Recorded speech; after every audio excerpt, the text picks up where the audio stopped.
du côté de la régie xamaguñu fan lay taxawee concrètement donc Khalifa ginnaaw bu nga ko yónnee lettre invitation jëm si dialogue bi ba léegi tontoogul néegul li nga xam ne moo di réponse am après par la suite Khalifa bind na le ministre de l'Intérieur pour demander ko pour mu inviter directement les différentes entités alors donc lettre au FDR pour la participation du dialogue Khalifa retourné waat bindaat le ministre de l'Intérieur pour mu inviter li nga xam ne que moo di les différentes entités concrètement parce que moom dafa bëgg ñëpp daal di ñëw si li nga xam ne que moo di dialogue bi wala kon peut-être est-ce que question bi est-ce que dina ñëw alors Arfan naka na mën a comprendre cette position ni oui ni non bu ki nga xam ne que moo di justement peut-être Khalifa non déedéet tu es en train de l'accuser Khalifa n'a jamais dit ni oui ni non dañuy laaj non parce que ba tey amagul donc change une autre déedéet entendre muy wax oui entendre muy wax non déedéet ok c'est Macky Sall qui a dit devant tout le monde ni oui ni non. ah bah Macky Sall. si moom moo ko wax. alors donc man lépp lu ma wax ci Macky Sall moom moo ko wax. ci boppam donc une position léegi wax ma ndax musul wax ni oui ni non. il a dit voilà jeex na.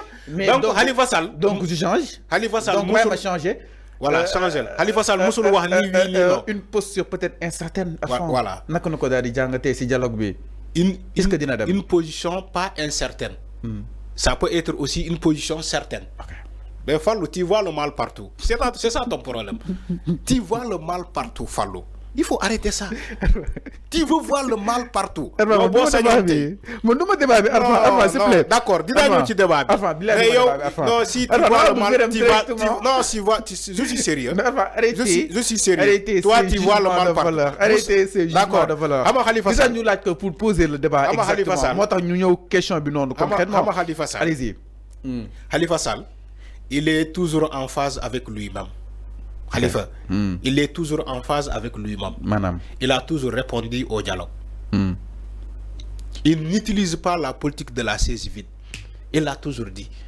Pour être constant dans sa cohérence, Khalifa, il a dit au garde des Sceaux, au sein de la coalition de l'opposition, au sein du front de l'opposition, société civile, entité différente, merci, il est préférable d'inviter par chaque formation politique. Directement. Merci.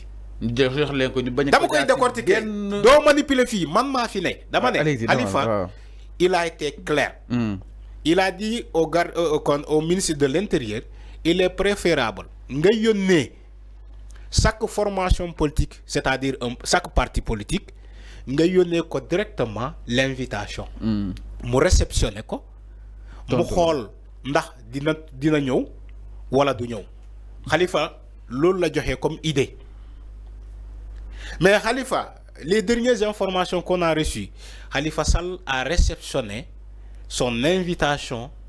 Il a réceptionné son invitation. Khalifa Sall. Dina dem. Non, il l'a réceptionné. Moi, madame, jot na invitation. Waxuma ni néné dina dem de dafa né les dernières informations. La réponse bi lañuy xaar. Dañu né Khalifa Sall a réceptionné son invitation. Les réponses bi maintenant réponse bi mom Khalifa Sall moy xol. Kañ lay jox ni oui ni non. Non, c'est pas ni oui ni non. Incertaine. Non. Khalifa est-ce que dina dem? Fallo. Dañuy laaj ak avant. Il faut pas mais dañuy laaj ak avant nak.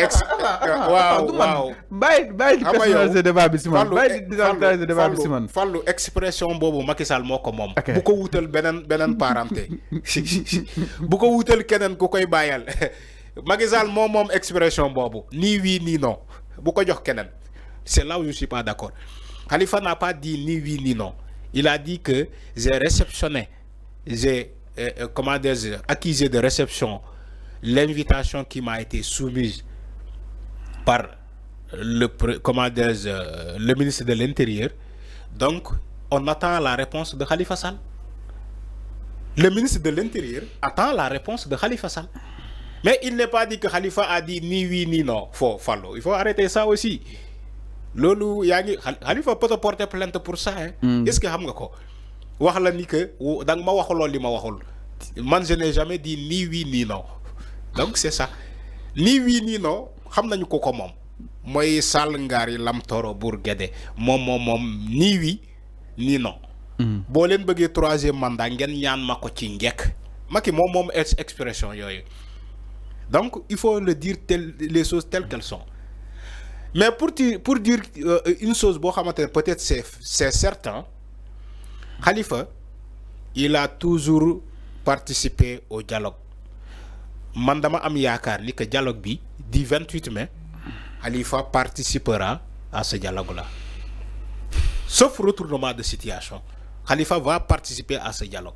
Mais position bi léragul wala? Non, kuy taxaw di nan ministre bi, je préfère mu soumettre idéom nga yónnee ko par chaque formation politique, mais kooku il est prêt à aller au dialogue. Mais est-ce que loolu nekkul sous forme wala kon indirectement wala kon peut-être mun see tirer benn condition bi Khalifa Sall di teg pour mën a passer bi si dialogue, c'est-à-dire ñu mun see tirer maanaam jàngat wala si mën a déduire à fond. Mais si c'est une condition, il va le dire ouvertement. Mais loolu maanaam mu nekk une condition indirectement passée. Non. Si il y a une condition, je crois que Khalifa Sall va le dire directement. Man para bala may ñëw dialogue bi, il faudrait que les conditions telles et telles soient réunies. Okay. Mais Khalifa ne l'a pas dit. Ba mu naree dem ci dialogue Macky Sall lan la wax? Man l'essentiel naa bokk. Mooy condition.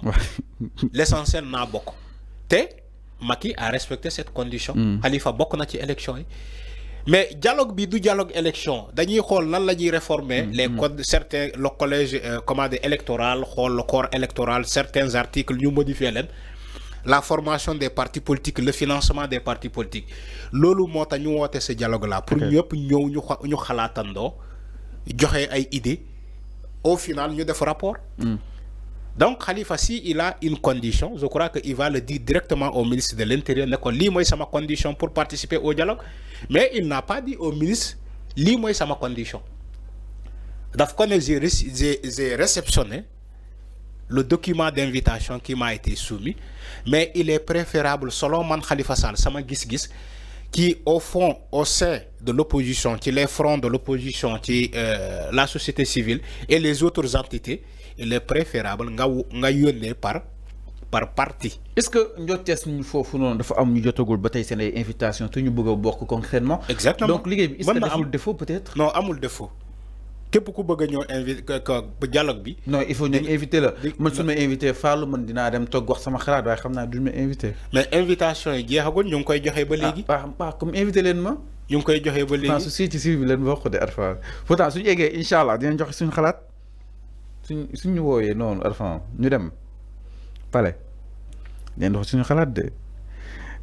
Mais non par rapport ak justement la sortie justement de Khalifa Babacar Sall si li nga xam ni itam wax na ko que ni saisir na le ministre de l'Intérieur di ki nga xam ne que moo di Jean-Baptiste Tine mu daal di yëgal ku nekk directement par rapport ak li nga xam ne que moo di wàll bi. Alors ñu daal di ñëw si beneen dossier enfin miru ki nga xam ne que moo di justement Tahirou Sarr la ñuy daal di ñëw